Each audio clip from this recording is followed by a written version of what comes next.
Hey guys, today I want to talk about being happy on those lower budgets. And we do have people, when I say lower budgets, I'm talking about anything below 1,500 US a month. Now, some people might say, well, Steve, that's a high budget. In the Philippines, it's a high budget. Yes, it can be in some sections, but I'm talking Western standards.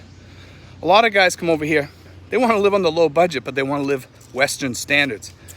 And is it possible? Is it possible to really hack out a life on the super low budgets or whatever? Not super low, but fairly low. You know, I saw some of the other vloggers talking about this the other day, and I want to talk about this aspect and not the financial aspect so much, but we will get into the financial aspect a little bit too. The key is this. I could stay in one place and be happy the majority of the time, but here's the thing.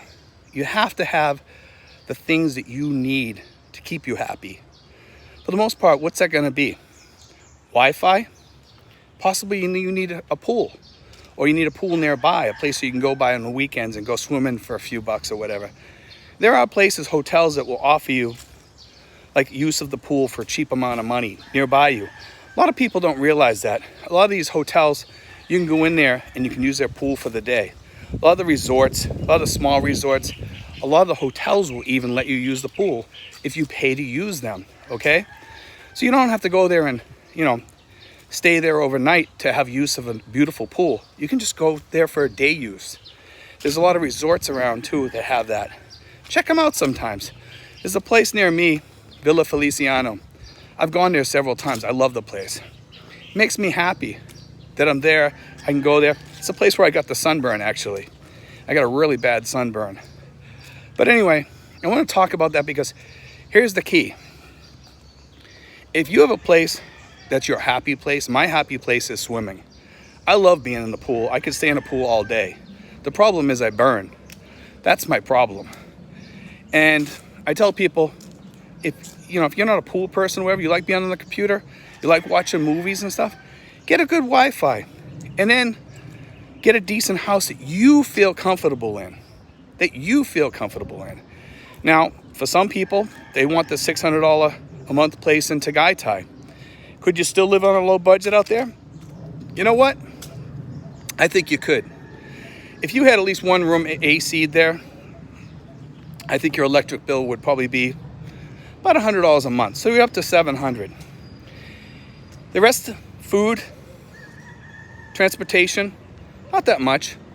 And the rest of your budget where you're putting money aside for emergencies, you're buying halfway decent insurance or what have you. That's the key to making your life happy here, is having those types of things in your life and still live cheap. Now, food's getting more expensive. We talked about this the other day in the inflation video that I did.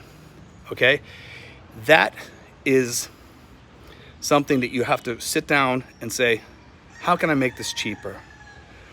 Well, buy bags of frozen vegetables, like I've said before, or go to places where you can get bags of frozen vegetables. Mix it with rice, but get out and exercise. It's okay to eat rice, even if you've got diabetes or, pre-diabetic or whatever. It's okay. Walk it off. That's what you do when you eat these meals. Go out and walk it off. Exercise more. You'll be better. You'll live better. You'll be healthier.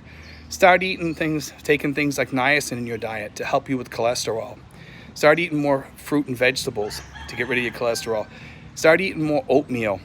It's cheap. And you know what? Most people, and I'm a food connoisseur, don't get me wrong, I like having good food.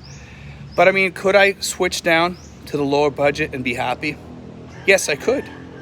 Very much so. It's not that hard. And people ask me, Steve, well, can I come over there on this type of budget, that type? There are budgets that are impossible. And I tell people, to be safe, $1,000 or more, guys. $1,000 or more. Would I go below that? Some people do. They make it. It's a struggle. But you know what? With the inflation that we got going on over here, with gas jumping from 53 up to 77 and 73, up in that range now in some areas, you know what? We're going to get hit with inflation for shipping charges and for cargo to these outer islands. It's going to cost a lot to get food anywhere in the Philippines pretty soon. I think we're going to have a good spike. I think we're going to have like probably a 10 to 15% spike possibly this year in food prices. I can see it coming. We've already seen some spikes, but this here, with gas going up that quickly, that might affect food prices all across the board. Could it be that much? Yeah, it could. At least we'll see 7% inflation rate this year or more. Like the United States, they're already talking about getting a big SS raise this coming year after we just got a huge SS raise just recently. Now, think about this for a second. For the people in the Philippines, that raise is great because you know what? We just got like 2 pesos more on our exchange for dollars. But the inflation rate eats that up. But I think with our raise from the US, with our kick up as far as the peso to the dollar, and I think that might go even higher. I think we might go back to 55 or 57 or even 60. I think we're going to start seeing we might actually be able to overcome some of that inflation. Will we totally? I don't think we're going to overcome it all. I think some parts of the economy are going to be higher than others. I think food, you're going to see that go up. I'm starting to see the homes go up. All that stuff is going to start affecting us over here. I'm starting to see it everywhere when I go for rides, like I said the other day. But you know what? Sooner or later, jeepneys, buses, taxis, all those are all going to blip up because of the gas prices. I think it's probably going to happen probably within a month because these prices aren't going to come down. And God help us if China gets involved. The second China gets involved, we're screwed. Worldwide, we're screwed. But you know something? We'd really have to jump on board the bus then and say, okay, we're going to stop buying goods from Russia. We got to start doing it with China. That's a lot harder if we have to do that. Will China do it? I'm not sure. China's watching Russia right now saying, the world's turning against Russia really, really fast. You know, if we do this with Taiwan, we're kind of screwed. And that's what's going to happen. The world will turn against Russia and China if China gets involved. You know, we're already all against Russia, most of us, the majority of people out there. You know, I have a lot of people writing to me saying, well, Steve, the United States is just as bad. There's no country out there that's perfect.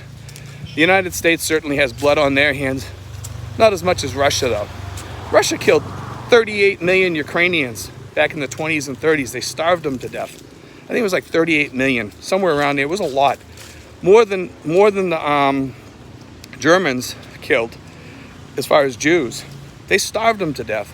They had them grow all the food and then took all the food off them and then literally starved them to death. Stalin did it. It was a horror show. The Ukrainians have gone through hell this past century and now this century too. They've gone through hell with Russia. And that's why they're fighting back, because the people are sick and tired of Russia. Even people there that moved there from Russia are against Russia now. They're sick and tired of Russia. Russia's a big bully. You know, but anyway, guys, I want to throw all this out there, talk about this a little bit. Just remember, if you're living on these smaller budgets, the world situation is chaotic at best. That's going to cause some heavy-duty inflation. Be ready for that.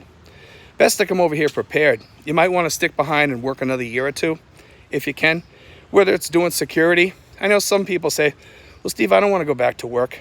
You know what? When I was working security, it was like not working.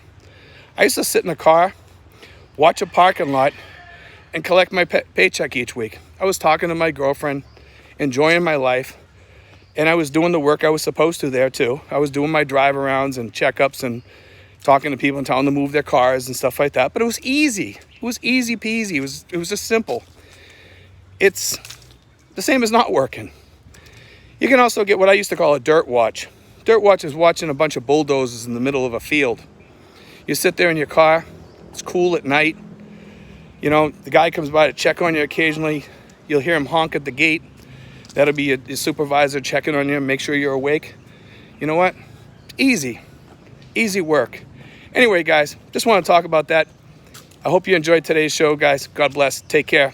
And remember, be prepared, guys. God bless.